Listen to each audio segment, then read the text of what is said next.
لا إله إلا الله لا إله إلا الله দিনের কোনো বিষয়ে সাধারণত বিনিময় গ্রহণ করা জায়েজ নয়, কিন্তু যে বিষয়গুলোর উপরে দিনের অস্তিত্ব টিকে থাকাটা নির্ভরশীল এবং সেগুলো থেকে লিপ্ত হলে পরিপূর্ণভাবে তাকে ওই কাজেই ব্যস্ত থাকতে হয়, সেটাকে ভালোভাবে আঞ্জাম দেওয়ার প্রয়োজনে এরকম পরিস্থিতিতে সে ধরনের কাজগুলোতে পারিশ্রমিক গ্রহণ করা জায়েজ আছে। তার মধ্যে একটা হলো ইমামত, আর হলো আজান দেয়া, আর একটা হলো দিনের শিক্ষা দান করা, এর পাশাপাশি ইসলামী রাষ্ট্র পরিচালনা করা ইত্যাদি। এই ধরনের কাজগুলোর ক্ষেত্রে যেহেতু এগুলোর উপরে দিন এর টিকে থাকাটা অনেকখানি নির্ভরশীল, বিশেষ করে ধরুন নামাজ যদি কায়েম না হয় তাহলে দিন করতে টিকবে। দিনের গুরুত্ব এই জায়গাটা আমাদের সঙ্গে যুক্ত হয়েছেন আবু সাইদ। আবু সাইদ যেহেতু চলে যাবে 11টার মতো বাজে। জি আবু সাইদ, সালামুন আলাইকুম। শুনতে পাচ্ছ ভাইয়া? জি সালামুন আলাইকুম। ভাইয়া কেমন আছেন? জি আলহামদুলিল্লাহ, আল্লাহর ইচ্ছে ভালো রয়েছি। ধন্যবাদ তোমাকে যুক্ত হওয়ার জন্য। আজকের টপিকের ওপরে যদি তোমার কিছু বলার থাকে আবু সাইদ, অর্থের বিনিময়ে ধর্ম প্রচার, যেহেতু তুমি মাদ্রাসা ব্যাকগ্রাউন্ড থেকে এসছো, এই ব্যাপারে যদি তোমার কিছু বলার থাকে আমাদের ভাই বোনদের উদ্দেশ্যে, অথবা তুমি যদি কোনো প্রশ্নও করতে চাও বা আমাদেরকে কোনো বিষয়ে জানাতেও চাও, জি সংক্ষিপ্ত আকারে বলতে পারো ভাইয়া। আচ্ছা জি সজীব ভাই, ভাইয়া। তাহলে আমি বিদায় নেই, অন্য একজনকে সুযোগ দেন। ঠিক আছে আনসারি ভাই, আপনি যেহেতু রোজা নিয়ে আমাদের অলরেডি ওই যে ভাই যেটা বললো 6 ঘন্টা, জি জি প্রায় 6.5 ঘন্টার একটা এপিসোড হয়ে গেছে। আজকে যদি আবার রোজা নিয়ে কথা বলি, আমরা অলরেডি তাও প্রায় আধা ঘন্টার উপরে আমি দুইজনে কথা বলে ফেললাম। তো তাহলে টপিকের বাইরে হয়ে যায় আনসারি ভাই। ঠিক আশা ঠিক করি ঠিক আছে, বুঝতে পেরেছেন ঠিক বড় আছে। ভাই। জি, আনসারি ভাইকে ধন্যবাদ। অনেক মূল্যবান কথা উনি বলছেন। জি হ্যাঁ, তারপরেও আপনাকে জি অনেক অনেক ধন্যবাদ শ্রদ্ধেয় ভাইজান যুক্ত হওয়ার জন্য। জি, জি সালামুন আলাইকুম, ভালো থাকবেন আনসারি ভাই। সালামুন আলাইকুম। জি আবু সাইদ বলো ভাইয়া। আমাকে জি, নামিয়ে সুজিত দিতে ভাই। পারেন, অন্য একজনকে দেন। আচ্ছা ঠিক আছে, আপনি যদি মনে করেন যে আপনি যাবেন, তাহলে আপনি নিজের থেকেই ব্যাক স্টেজ নেন। আমি ইনশাআল্লাহ আচ্ছা তাহলে যুক্ত করে নেব। জি আচ্ছা, আবু সাইদ বলো। জি সুজিত ভাই, আজকের টপিকটা হলো অর্থের বিনিময়ে ধর্ম প্রচার কি সত্যের পথ?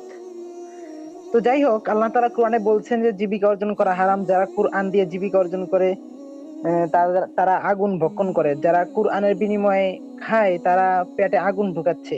কোরআনের আয়াত তুচ্ছ মূল্যে বিক্রয় করে আল্লাহ তাআলা নিষেধ করছেন। এর অনেক রেফারেন্স আছে। আল্লাহ তাআলা 5-এর 44, তারপরে 38-এর 86, 36-এর 21, 6-এর 90, 42-এর 23, 2-এর 159, 2-এর 60 থেকে 174 পর্যন্ত পড়লে বুঝতে পারবো। তারপর 2-এর 175, 3-এর 199 এবং 2-এর 41, আরো অনেক জায়গায় আছে। তো এত আয়াত থাকার পরেও এই সকল শায়েকরা আহ, শায়েকরা করে যে তারা এই সকল শায়েকরা বলে যে কোরআনে যদি না থাকে তাহলে আমরা হাদিসে খুঁজবো, আর যদি হাদিসেও না থাকে তাহলে আমরা ইজমা করবো, ইজমায় যদি না পাই তাহলে আমরা কিয়াস করব। তাহলে আল্লাহ তাআলা কোরআনেও নিষেধ করে দিল। এবং তার একটা ভিডিও আছে, সেই ভিডিওতে সে বলছে, মানে যে স্ক্রিনে নিয়ে আসছেন যে শায়েখ আহমদুল্লাহ, এই শায়েখ সে বলছে যে একটা হাদিস সরাসরি তো আছে যে এক সাহাবী কোরআন শিক্ষা দিয়ে কিছু বিনিময় নিচ্ছে, রাসূল সাল্লাল্লাহু আলাইহি ওয়াসাল্লাম আবু তাকে সাইদ, করছে। আবু সাইদ, জি আবু সাইদ, এক সেকেন্ড জি একটু। জাহাঙ্গীর ভাই, আপনার একটু সহযোগিতা নিলাম। জাহাঙ্গীর ভাই শুনতে পাচ্ছেন আমাকে? জি বলেন। আপনার একটু সহযোগিতা নিব। আপনি আমার কাছের ভাই যেহেতু, জি আপনার কাছ থেকে নিব একটু সহযোগিতা। আবার দ্রুতই আপনাকে মানে করব, সম্মানিত করব ইনশাআল্লাহ। হ্যাঁ আবু সাইদ বলো। জি, যেই কথা বলতেছিলাম, তো এই শায়েখ একটা বয়ানের ভিতর বলছে যে একটা হাদিসে আছে যে এক সাহাবী কোরআন শিক্ষা দিয়ে কিছু বিনিময় গ্রহণ করছে, তো রাসূল সাল্লাল্লাহু আলাইহি ওয়াসাল্লাম তাকে করছে, ভর্ৎসনা করছে। তো এই শায়েখরাই এই সকল হাদিস থাকার পরেও, তাহলে এই সকল শায়েখদের থেকে বোঝা যায় যে সহিহ হাদিস থাকার পরেও ইজমা করা যায়, কিয়াস করা যায়। তো এই শায়েখ তারপর বললো যে সকল বিশ্বের সকল আলেম উলামারা একমত হয়ে এই কোরআন দিয়ে, মানে কোরআন পড়িয়ে বা কোরআন দিয়ে টাকা নেওয়া যাবে। তো এই কোরআন দিয়ে টাকা নেওয়া যাবে, এটা সকল শায়েখরা, সকল আলেম ওলামারা, সকল মাশায়েখরা সকলেই তো এক হবেই। কারণ এরা যদি সকলেই যদি একমত না হয় তাহলে তো এটা তাদের আর কি, মানে পকেটের ভিতর টাকাটা ঢুকবে না। তো তো সকল শায়েকরা যখন একমত হবে তখন তার একটি শক্তি, তাদের একটা সঞ্চয় হবে যে আমরা সকলেই একমত আছি, এটা দ্বিমত তো আমরা কেউ নাই। যেমন নামাজে অনেক দ্বিমত আছে, একজন নাবির নিচে বাদে, একজন নাবির উপরে বাদে, একজন বুকে বাদে, একজন ছেড়ে দেয়, এরকম দ্বিমত আছে। তার জন্য তাদের এখানে জোরটা একটু কম।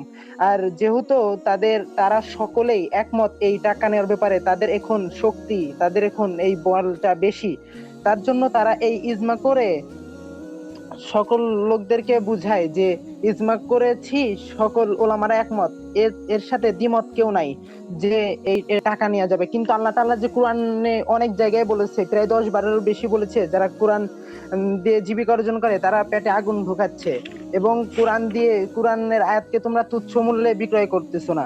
এবং সূরা ইয়াসিন 21 নম্বর আয়াতে আছে যে তোমরা তাদেরকে অনুসরণ করো যারা কোনো বিনিময় চায় না। তো যাই হোক সজীব ভাই, তারা তাদের এই ব্যবসা চালিয়ে রাখার জন্য এই ইজমা করছে এবং এই সকলেই একমত হয়েছে এই কারণে আর কি। জি সজীব ভাই। জি, যথার্থই বলেছ। ধন্যবাদ তোমাকে।